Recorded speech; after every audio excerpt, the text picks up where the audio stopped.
नवाज शरीफ साहब जीते हैं, वो उनका दावा है, आप कह रहे हैं कि रैगिंग हुई है। किस तरह से रैगिंग हुई है ये तो पहले बताएं।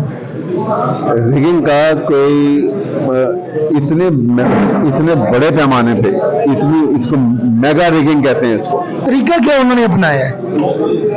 तरीका ही कोई नहीं अपनाया, कोई इसमें कोई साइंटिफिक प्रोसेस हो, कोई आप कहें कि कोई सोफिस्टिकेशन हो। उन्होंने तो ये किया है कि जो वहाँ पे रिटर्निंग ऑफिसर था उसको कहा कि हम आ गए हैं, कैंडिडेट के एजेंट्स को बाहर निकाल दिया, अब खाली हो गए, अब रिटर्निंग ऑफिसर रह गए, वो रह गए और एक और उनके हमले के लोग थे। उन्होंने कहा कि आप जैसे हम रिजल्ट आपको देते हैं वो अनाउंस करें। अच्छा।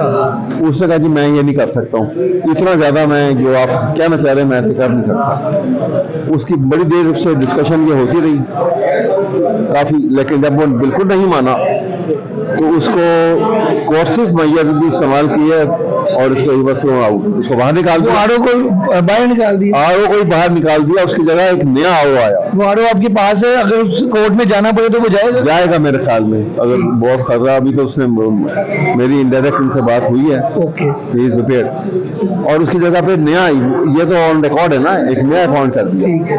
वो फिर ऑनवर्ड रिजल्ट जो है वो नए से तैयार करवाए गए। अच्छा, आप अभी ये भी बता रहे थे जो टोटल लोग हैं वहाँ पे, टोटल वोटर्स है, उससे भी ज्यादा वोट पड़ गए हैं, ऐसे कोई चीज हुई? वो नहीं, ऐसे पड़े हैं कि जितने वोट कास्ट हुए थे ना, हाँ जी, अब सूबाई असेंबली के उस हल्के के, अब नेशनल असेंबली के भी उस हल्के के उतने ही वोट होने चाहिए, क्योंकि हर वोटर की बात है।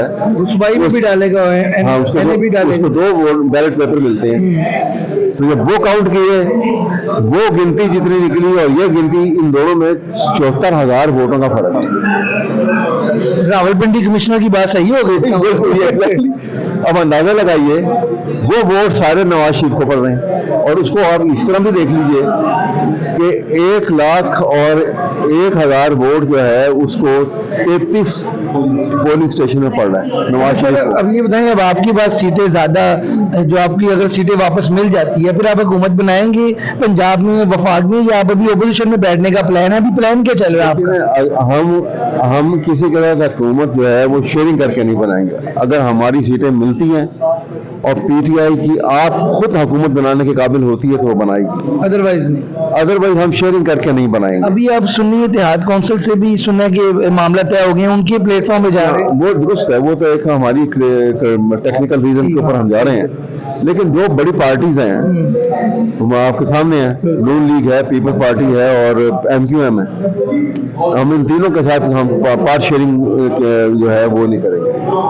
ठीक हो गया। अच्छा, मुझे लास्ट में ये बता दें कि पाकिस्तान तहरीक इंसाफ के जो रहनुमा है, जो रूह पोश है, वो भी आहिस्ता आहिस्ता बाहर आना शुरू हो गए हैं, इलेक्शन भी हो गए हैं। कुछ आपको लग रहा है कि अभी सॉफ्ट जो है मामला आगे चलने जा रहे हैं? और दूसरा ये कि नून लीग और इस्टेब्लिशमेंट सुन रहा था ना, अभी लाडले हैं, तो वो लाडलों के अंदर भी कोई मसला वगैरह आया? आप तो बाखबर हैं, कोई खबर है ऐसी? जी, असल में बात यह है कि आपको पता है कि जिस तरह एक आर्टिफिशियल प्रेशर जो है बिल्ड किया गया था 9 मई के वाक़े के बाद, इसका आर्किटेक्ट आज भी मैं आपको बरमला कह रहा हूँ, आप मेरी आवाज़ रिकॉर्ड करके जहाँ भी सुना देंगे कि इसका आर्किटेक्ट जो है वो शहबाज शरीफ एंड फैमिली था। अच्छा। PDM को इस्तेमाल किया उसने और पाकिस्तानी मुसल्लह अफवाज को भी उसने गलत तरीके से इस्तेमाल करके, क्योंकि आप अगर इनके पिछले सालों का रिकॉर्ड देख लें, जब से ये हुकूमत में आए हैं, तो इमरान खान, ये नवाज शरीफ जो है, जितना पाकिस्तान की फौज के वो खिलाफ है, उसके दिल में वैनम है। 5 उसने चीफ आर्मी स्टाफ उसके होते हुए अपॉइंट हुए और 5 के साथ उसकी जो अनबन रही और किस तरह से। अभी कोई लड़ाई हुई है? अभी कोई मौजूदा सूरत में सुना है कोई मसला पड़ा है? आप थोड़ा सा पढ़ रहे हैं ना इस वक्त, ऐसा अभी वो आ जाएगा सामने।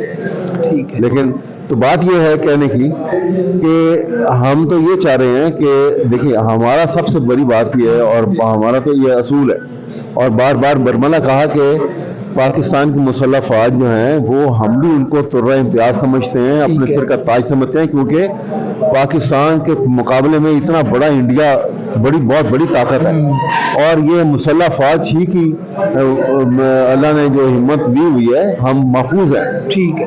तो हम कैसे उनके खिलाफ हो सकते हैं? ये तो गरीब कौम जो है उनका बजट पूरा करती है, अपने हर आसाइश को कोई डील शील तो नहीं हो रही इमरान खान वैसे तो ये बातें भी चल रही नहीं हो नहीं होगी हम कोई डील नहीं करेंगे हम तो बार बार कह रहे हैं कि आप आइन और कानून आइन और इसकी रूल ऑफ लॉ की बुनियाद के ऊपर आप हमसे जो मुज़ाकरात करेंगे हम तैयार हैं बात करने के लिए डील नहीं होगी हम इससे हट के कोई डील नहीं करेंगे ठीक हो गया जी आज की गुफ्तगू आपने सुनी अहमद अवैस साहब की उनका कहना है कि डील कोई नहीं होगी मुज़ाकरात करने के लिए पहले भी तैयार थे और अब भी तैयार है